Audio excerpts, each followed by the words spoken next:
স্বর্ণলতা রান্নাঘরে আজ বানাবো পালং রুটির রেসিপি। আশা করি তোমাদের খুব ভালো লাগবে। তো তোমরা দেখতে থাকো আমি কিভাবে বানাচ্ছি। আর সকল বন্ধুদের কাছে আমার অনুরোধ রইল পুরো ভিডিওটা দেখবে তোমরা। আশা করি তোমাদেরও খুব ভালো লাগবে। পালং রুটি বানানোর জন্য আমি কয়েকটা কাঁচা লঙ্কা নিয়েছি, সাথে ধনেপাতা আর পালং পাতা, গমের আটা।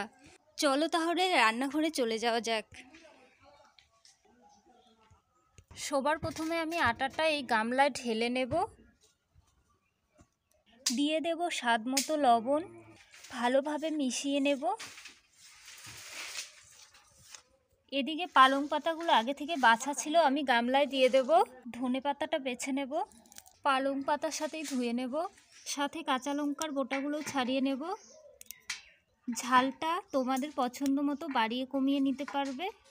আমি বেশি একটা ঝাল পছন্দ করি না, তাই 4টা লঙ্কাই দেব। জল দিয়ে ভালোভাবে ধুয়ে নেব 3-4 বার।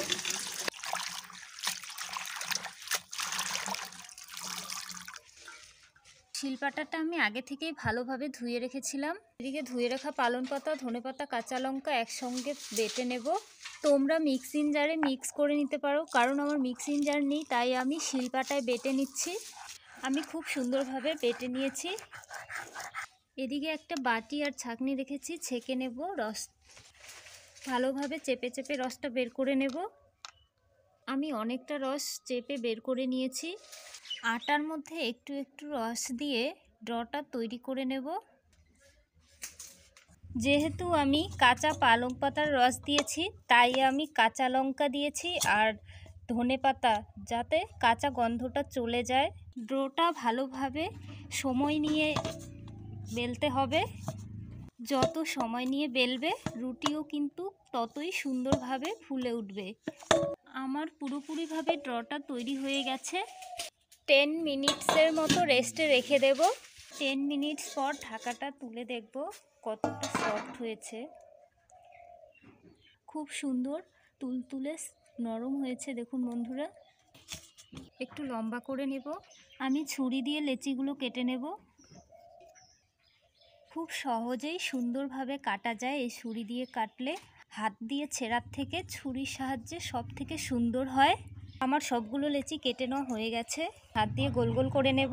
আটা লাগিয়ে নিব লেচির গায়ে। রুটিটাকে বেলে নেব।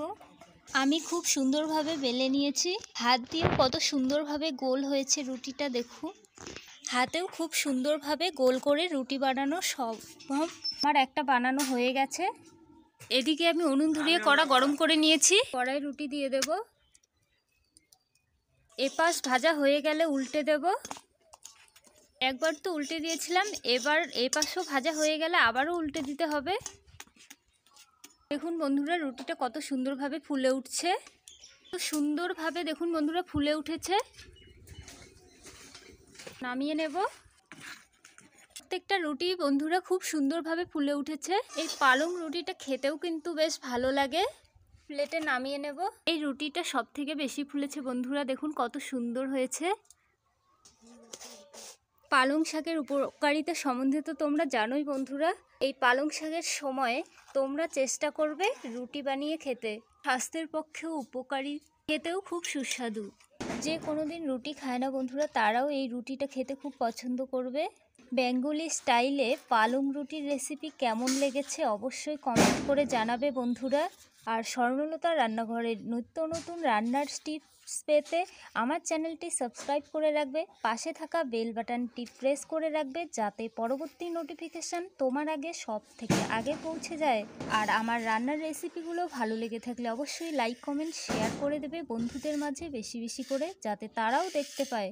সব শেষে যেটা বলি, আমার সকল বন্ধুরা ভালো থাকবে, সুস্থ থাকবে।